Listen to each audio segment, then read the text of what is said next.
As part of the Faraday Institutions' research into energy storage, researchers at the University of Southampton are looking into new and better ways of creating batteries, most notably for use in electric cars. However, the possibilities are endless. This research will be at the forefront of battery technology and has the potential to increase the speed with which we are able to make the move to electric vehicles. We use them every day in our remote controls, our phones, and increasingly to power our cars.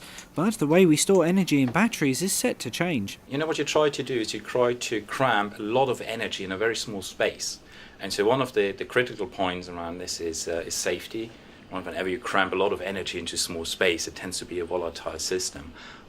So one of the things we're interested in is understanding these sort of not side reactions, but reactions apart from the charging and discharging of a battery, which have impact on, how you can make a battery and how big you need to make it, how much safety features you need it. All these sort of things play a role in, at the end, how big and costly a battery is going to be.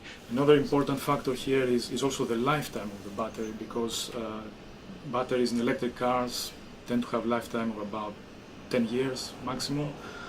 So we want to model also the operation of the battery and see how it affects its degradation and its lifetime. Researchers from the University of Southampton are part of a wider project to make batteries last longer, hold more charge and have less environmental impact. So we got involved with a very large national program called the Faraday Institution, which is part of an even bigger program called the Faraday Challenge.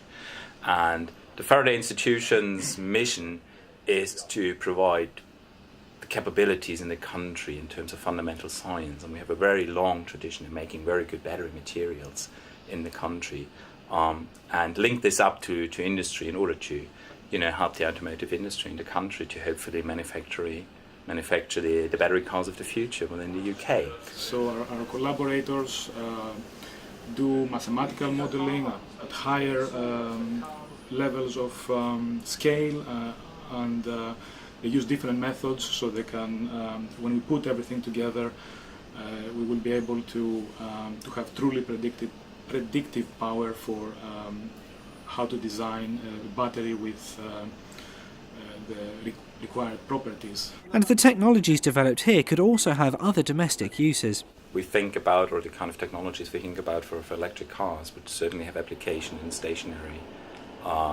environments as well. Each technology you want to tailor ever so slightly to the application it is needed in. For example, for a car, energy density is much more important than it is, for example, in a home. There the cost factor might be more pressing than just energy density.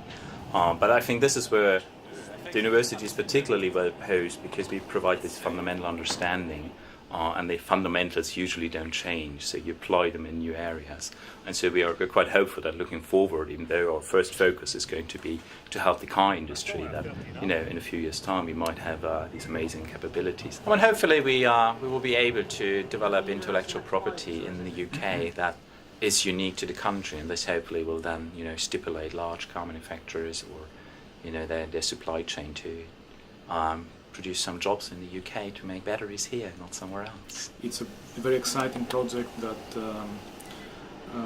is not just pure science, but it has a tangible application in the short and longer term, and we're very excited to be part of it and to see the developments that will come out in the next few years to play a role in these developments.